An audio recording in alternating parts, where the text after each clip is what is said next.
latest Panthers news and opinions from the fan perspective.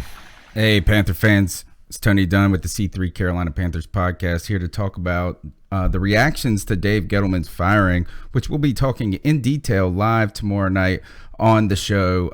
You can tune into that on YouTube, Facebook Live, through CarolinaCatChronicles.com. And we come to you every Tuesday night, 9 p.m.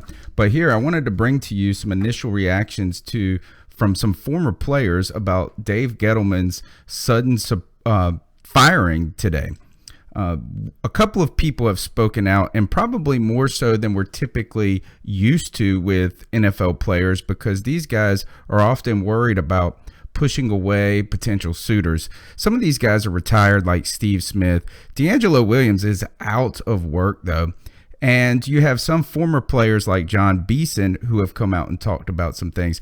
So I know that we were all ready to see what Steve Smith had to say about this. And this is what he tweeted today. "It's okay, Dave. I know how you feel." And then he put up this image right here of him laughing. So we know that the relationship between Dave Gettleman and Steve Smith soured, or went terrible, actually. And the way Dave Gettleman handled ushering him out the door was one of the real stains on Dave Gettleman's career as a GM. And a lot of people are already of the belief that this is one of the things that kind of prodded Dave Richardson or sat with him for a long time. So let's go to hear and what John Beeson had to say about when he was traded to the New York Giants by Dave Gettleman. And this was early. This was in Dave Gettleman's first year as GM, and one of the very first things he did. Came full circle. The way that the trade went down between the Giants and the Panthers when I moved on from the Carolina Panthers was done in a way that wasn't classy, and I didn't want to kind of be the disgruntled player who's saying this and that because he was traded. But at the end of the day, your first round pick, you play extremely well for an organization. You're one of the key guys on the team. A new GM comes in and doesn't even give you a handshake on the way out the door. Listen, if I was undrafted, for sure, I would have got to sit down in the office. Hey, listen, I mean, we've seen it, Jorge, on Hard Knocks. Go in, you talk to the coach. He says, hey, this is what the deal is. We're going to go in a different direction, whatever it may be. Never. The last time I saw Dave Gettleman, it was, "Hey, John, how's it going, bud? Good morning, good to see you." That's the last I talked to him. And I was traded and wasn't afforded a handshake. So, on all accounts, from what I've been told, is there's been a lot of disconnect. One with the draft, there's disconnect between the way he treats the players, and there's disconnect between ownership. And so that's John Beeson talking about his being traded by Dave Gettleman in his first year as being a GM.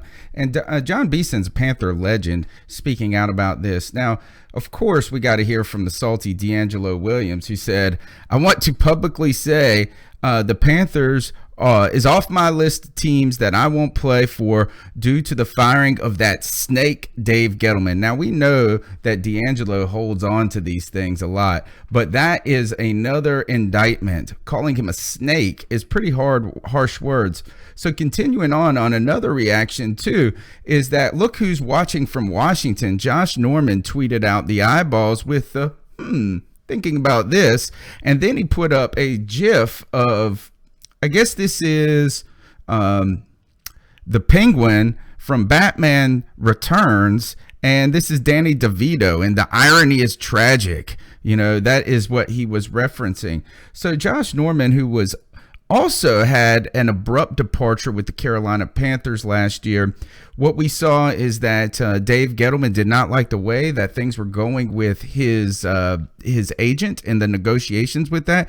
So he rescinded the franchise tag, and that is what has been really kind of shocked everyone last year. Now, this led to another kind of thing when Josh Norman is immediately scooped up by the Washington Redskins.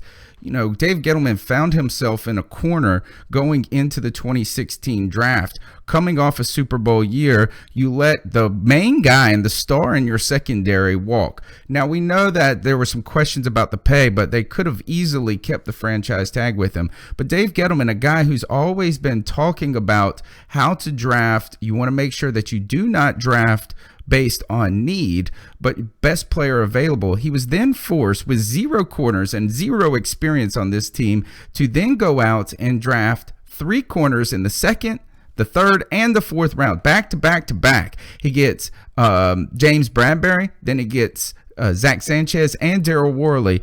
And what you saw is there was some real backpedaling, and almost what you saw is Dave Gettleman, he flinched, right? And then we get next is that another guy who really was the fall guy for what Dave Gettleman's, botching of the Josh Norman deal, as is Bene Benwikere, who was coming off a major leg injury, who had a severe break the year before. Bene Benwikere comes in, and he's the number one, basically the guy with the most experience playing corner.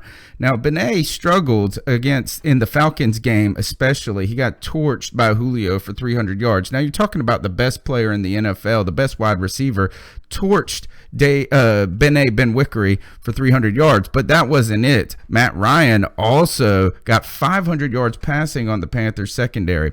Now, what you saw is immediately after that, Bene Benwikere was released, and then people were talking about how he was out of shape, and it clearly looked like Bene was the fall guy in many ways for what Dave Gettleman was trying to protect. He was trying to shade and protect his newly drafted corners. Well, Bene, he had a little something to say today when he tweeted, well, so these guys are watching. He then went on to say, mind blown again. I guess it's just the way the business works. Now, there were some, heartfelt comments out.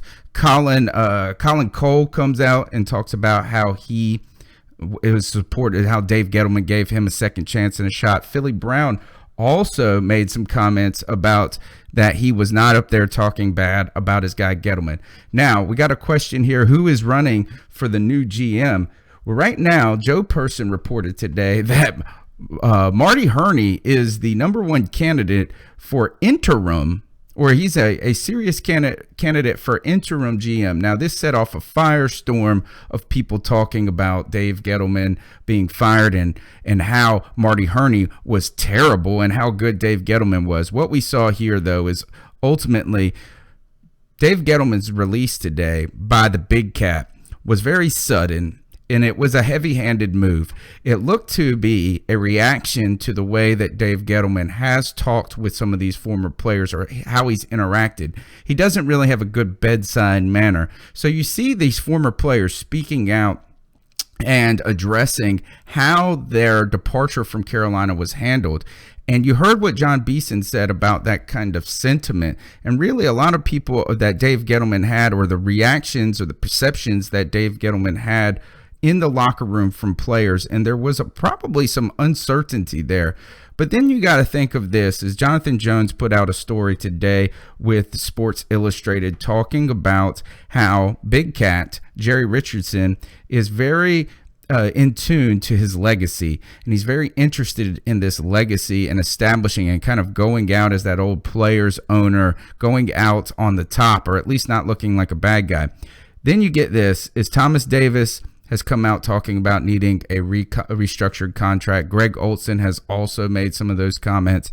And some people, and Bill Voth commented today on WFNZ about this, is that if you start connecting the dots, right, that this looks to be like some sort of reaction to the way that Dave Gettleman chose to handle or play, or was approaching the Thomas Davis contract, who's legendary, and Greg Olson, who's up there too. It's kind of like messing with Thomas Davis is kind of like peeing on the Sam Mills trophy. So we've got a ton to talk about tomorrow night with how the Panthers are going to address this just 8 days away from training camp with no GM, how they're going to respond, and how they're actually going to evaluate and field a roster of 53 players without kind of the mastermind guy with the big plan. Tomorrow night, 9 p.m., we'll be talking about all of this plus more, the latest Panthers news and opinions from the fan perspective. Check out CarolinaCatChronicles.com, and be sure to follow us on Facebook at Carolina Cat Chronicles Follow us on Twitter at @cat_chronicles. You can check us out on YouTube. We're on Periscope. We're all over the place. We'd love to hear from us, hear from you. Let us know what you think about this situation and how the Panthers, or if they can, positively move forward from this event.